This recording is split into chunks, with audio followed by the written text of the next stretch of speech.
Yo, what's up guys, welcome back. So, Challenger appears, the series returns after like an hiatus from previous year.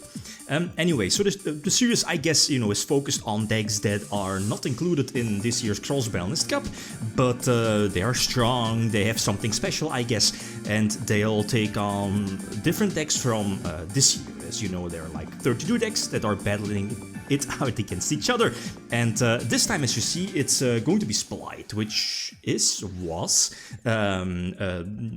about to say the current tier 0 deck in the OCG, but with the most recent OCG Forbidden and Limited list, the deck already got a big hit. It lost Totally Awesome, which of course is big for this particular deck.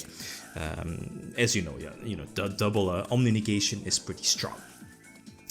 A couple of duels ready. So the first one is against Invoked Dragon, Invoked Dragoon, featuring Anaconda, the Invoked Engine, etc. So Splight going first, and as you know, the Splight version, or at least deck used here, was one of the builds that was featured on Road of the King, so some weeks ago, some time ago, during their, short time when the deck actually was tier 0.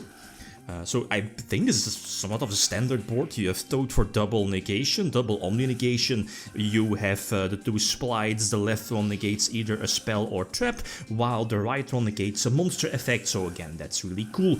Okay, it's not going to destroy the card if you tribute a regular level 2 monster, but here in this case preventing Alistair from resolving is kinda, well, I guess important, but you still have Toad, and I forgot my face down. Was it Imperm? I think it's Imperm.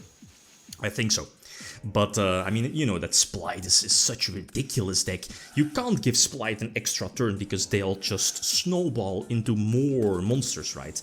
The Spell and Trap Searcher, the Monster Searcher. So the deck does so much, and it's very hard to stop, right? That's the gimmick with Splight. It's a ridiculous deck. And even though after the current OCG ban list, the deck is still playable, even without Totally Awesome. But as you know, tier elements, it's taking the top spot currently in the OCG. But it is what it is. So, okay, 1-0 for Splight. The next opponent is Tri-Brigade Zodiac. I think I'm going second, yeah.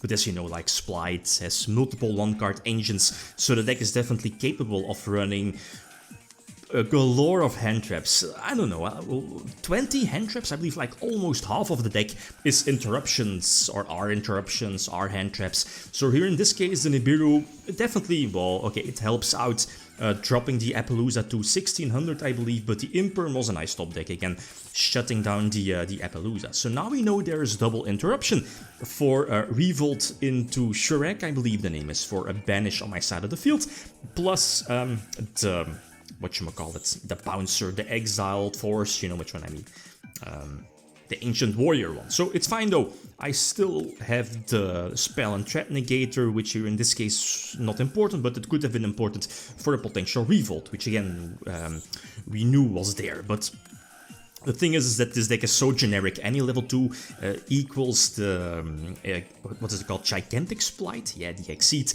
And again, let's get the snowball effect. The ball starts rolling, and that's, super hard for decks to get rid of, and on double Toad, double negation plus dupe, do again kind of protect Toad here in this situation, and protect my Link 2 as well. I'm definitely going to reborn my opponent's Tri-Brigade monster. It's a level 2, right? Plus, I think you can't trigger the kits, if I'm not mistaken. I'm not sure. Anyway, here in this case it doesn't really matter too much. Again, Shrek is forced to attack Dupe Rock, and Totally Awesome is protected, and Helki into Ash Blossom or Diva here in this case, basically another level 2. But it doesn't really matter too much, right? Access code eventually should be hitting the board, and some cool things, I guess, for, I don't think it was too common in Splight decks, but, Masquerina into the, the Link 6. The goddess, the underworld goddess, I believe the name is, the one that's like unaffected by card effects. I don't think I've summoned it in one of these duels, no, I don't think so. But there are some situations where it could be useful when your opponent has like multiple hand traps. I think it could be useful to indeed end on Masquerina plus maybe the quick play spell during your opponent's turn. So 3 hand traps must be nice against Emancipator, which again, very similar to Splight, can play through multiple hand traps, especially when Emancipators have access to Helki into Link Cross. Again, Link Cross basic or Helki is a 1 card, basically full Emancipator combo. But I think I used Pot of Prosperity again, making sure that one of the 6 excavated cards is at least 1 out, 1 extender, and I believe it was a spell, I think so. Maybe I could have gone for game, you know, by not locking myself into, what is it, level 2, link 2, rank 2, you know. But it doesn't matter, because again, you're ending on totally awesome, plus the set, which is Splight Starter, which can, you know, lead to either the Monster Negator or the Spell and Trap Negator, but I already have the Monster Negator, so Toad is still there, and yeah, is it Seeker? Seeker is definitely a level 2, so I, you know, definitely want that on my side of the field. It's a tuner plus a level 2, so that's always nice. And again, the thing is that you can still start, you know, snowballing during your opponent's turn to gain even more advantage. And you know how, you know, ridiculously OP Emancipator with 3 Block Dragon, right? This is Emancipator with triple Block Dragon. How ridiculous that deck is or was during COVID format, you know, 2020 format.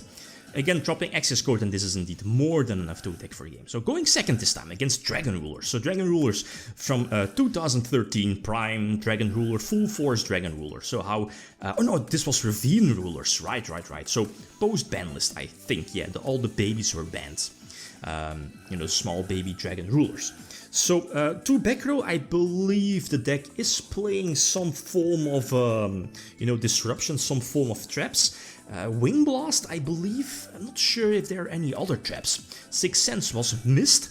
That's cool, you know, you don't want Dragon Rulers drawing into Veil or, well, mainly Maxi. You know, to give the deck more options, more answers for my potential field. So again, drop Gigantic Splites, and yeah, the Wing Blast is there, which is indeed should be negated by one of my Splight monsters, the one, you know, most on the right. And, you know, I can start establishing my board, and eventually I'll be able to, yeah, Gigantic Splight has the double attack boost, so that's able to attack over the 3k defense of Redux. Again, that's... it's so ridiculous, right? Why does it have that effect? Why are you able to overlay a Link monster from all the cards, right? Because of this. Crazy stuff. So Toad special summons the Dupe again for more protection. And this should be game, right? Ravine is going to get negated and destroyed. I don't think there's any reason... yeah, because I indeed tribute the rank 2, right? Yeah, that's why the Ravine is indeed destroyed. I still have Toad. There is no reason to, I guess, you know, or wasn't I able to? Doesn't matter. Use the Splight Starter to get out one of the Splites that negates monster effects. Again, you want to have them all on the field just in case, even though this is a deck from 2013. I'm looking at Dragon Rulers, that is, so it's not that... you know, that threatening, like nowadays you have like multiple board wipes. So, you know, that's of course much different compared to, you know, the format back then, back in 2013. Okay, so going second again against Gogi Gumblar, and like look at this hand. You're playing like almost half of your deck are hand traps, and must be nice, not opening any of them. So, I mean, the Gogi Gumblar is cool, but like if you have Imperm, even Ghost Ogre is nice on Summon Sorcerers, Nibiru obviously, yeah, Thaler, Ash, Maxi. You win, you're probably winning, unless of course Callby. Of course, that's still a card. But, I mean, even Imperm on, let's say, Isolde, the deck will definitely struggle to, you know, establish a board, and now... Okay, my opponent is going to give me the Ibli. Ibli, I guess, is fine. It's also a level 2, by the way. As you know, blocks you into only being able to go for Link summons for the entire turn. Well, as long as it stays on the field, but... nah, the biggest problem is the potential extra Link, maybe? No, I don't think... Well, depends. But most importantly is Gumblar, right? Because I have 4 cards in hand, and all 4 of them are going to get discarded. And yeah, thanks to Neospatian Aqua Dolphin, yup, you're able to basically discard your opponent's 6 cards. it's much worse than the wind-up hand loop, because this deck is ending on, you know, the Trigate negation as well, just in case. And yep, Gumlar is indeed getting triggered during my turn thanks to the Shade Brigade. So that's one loss for Splight. So one extra loss is indeed going to be GG, well played. So again, going second against also definitely a strong going first deck, and as you know, that's Gandora x FTK, which is indeed very weak to hand traps, very weak to disruption. But if it's able to go for Azatot, that's definitely you know, really terrible. And you know, no Veiler, no Ash, no Nibiru, whatever, yada yada yada. But there's one out for this particular board or combo or FTK, and that's the card. Yep, in the middle of my hand. That's the Imperm, so, you know, let the deck draw. It doesn't really matter too much. I guess the choke point of the deck is indeed negating LP, because that prevents, eventually, you know, Agar Pain from hitting the board, and yep, that's indeed GG, well played. I'm not sure if they're, you know, maybe in like a perfect hand, perfect scenario. I don't think there was an out. Again, correct me if I'm wrong. Not sure, though. So going second again against Electromite, Turbo, Pendulum Magicians, Master Rule 4, Triple Astrograph, you know, that shenanigans. And double hand trap is indeed enough. Prevent the Electromite from triggering. And that's why Call by the Grave is there to... no, not Call by, Cross Out. To prevent Maxi from resolving. And double level 2, GG. Again, the Astrograph might be hitting the board. No, Gigantic Splight is going to prevent monsters from being summoned. And yep, that's indeed, you know, the standard end board of Double Toad. Plus, not sure, have I already used Splight Starter? I think so, yeah, I see the Splight that searches spells and traps. So again, yeah, Double Toad, you know, double Omni Negation plus Monster Negation and Splight Starter as well. Again, that's fine. So lock on with Duplock plus Ghost Ogre. Ghost Ogre could be cool. Again, something like Luster Pendulum, Electromite as well, prevent, you know, the Link 2 from, you know, staying face up on the field before the Pendulum summon, that is. So again, Toad, Toad revives, and I mean, what can you do, right? You double Omni Negation, you have one Monster Negation plus a galore of hand traps. There aren't really hardly any decks that can play through that.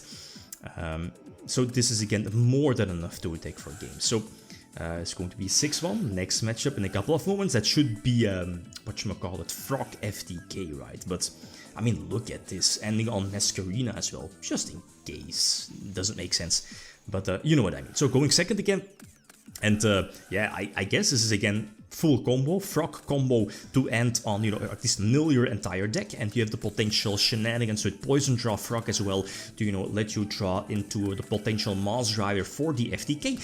But if the Mass Driver is not drawn, you can end your board on Substitute, Duplock, and so on. But Nibiru is going to end this man's life. It is what it is. That, you know, that's why the hand traps are there. So another matchup against Tritron, again going second. And that's a problem, especially again, hardly any hand traps. No, 2 hand traps are okay, but as you know, this is basically Master Duel Tritron, where the deck is able to end on Herald with like double Eva. You know, no one wants to play against that. So I opt to use the Imperm on the Mu Beta Fafnir, but I overlooked the, the Union Carrier to search Eva.